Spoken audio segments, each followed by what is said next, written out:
My name is Ollie, and I grew up in Baton Rouge, Louisiana, and have been in Houston since 1999. So what I do today is, I get up each day and just kind of live for the moment, right? I'm just enjoying having fun and showing up. I don't always know what it's going to look like, but I know what it feels like, and I guess I find the feeling in what I'm doing. So in my job, I work in a corporate job, and it's by definition probably not always fun. And I have found ways to kind of make it fun, really to show up and play and enjoy the people that I actually work with. And that started for me just being present in conversations. Truly listening to someone, even when it's work-related stuff and when it's not work-related things, right? And just and hearing the other person, and finding ways to play, almost being a kid again. I randomly just put chickens on people's desks throughout the building. It was right before July 4th, and the building was empty, and I just had the idea that I had all these chickens, and I was like, I'm just going to go put them around on different people's desks. Ended up in the end from the CEO to like an hourly associate's desk. So pretty much the spectrum of everyone in the building had a chicken on their desk. Early on, when I started going to like Unity of Houston and really kind of, and reading a lot of books and exploring what spirituality was, what is the universe, who are we, those kinds of questions that I was asking myself, I felt very deeply, and it can feel very deeply, and so I was being drawn to like Reiki and other energy modalities, healing modalities. So I became a Reiki master, Atlantean healing, and there's some others, but those are the ones that really stick out. And through that, I actually found, or the crystal bowls found me, and what's been really great about the crystal singing bowls is that it's kind of like a toy I get to play with.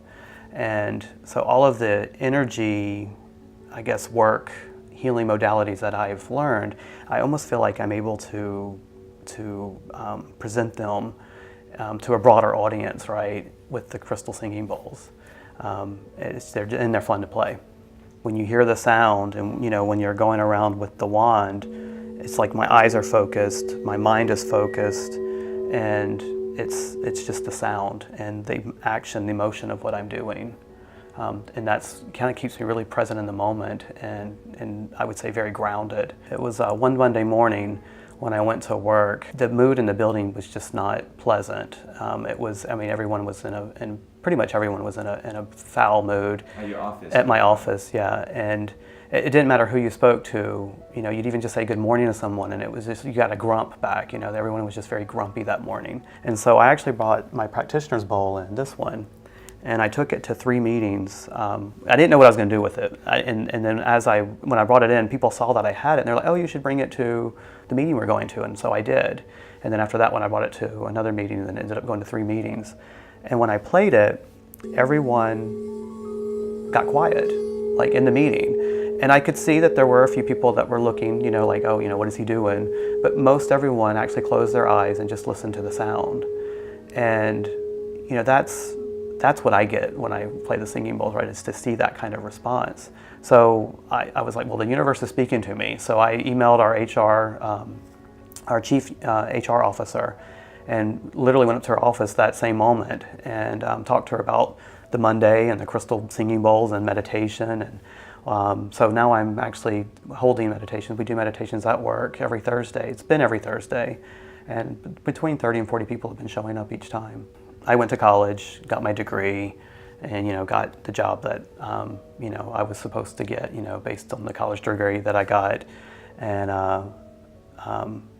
that was the life, that was who I was, right? It was just kind of, make a plan and you just do that, right? It's kind of very, very focused, and, education, work, and that's kind of where I was. Got married, and really, I think the moment I got married, and it was almost like a completion of something, right? And it was like, okay, what's next? And then I really started to really look around and see that, everything that I had done. I was very grateful for where I was, but at the same time, I also felt like something was missing, and I didn't know what it was.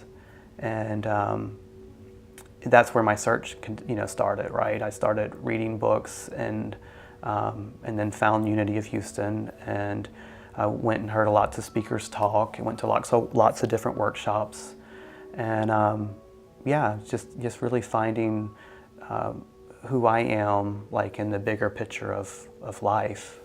For me, there were really dark moments.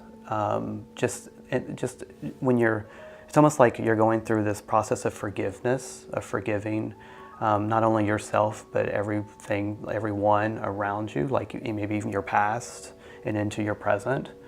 And that can be a little dark.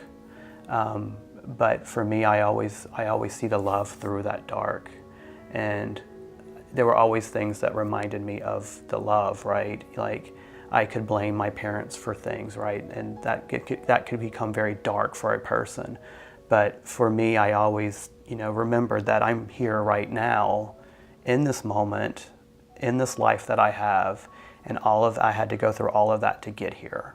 And that's the love that I'm talking about. Like if you just know that that's the love that got you through to where you are today, to be able to see that you may want something different, that you don't have to be so serious, and to love more, right? To truly love, like to say it is one thing, but to actually do it is something different. And sometimes it can be hard. But yeah,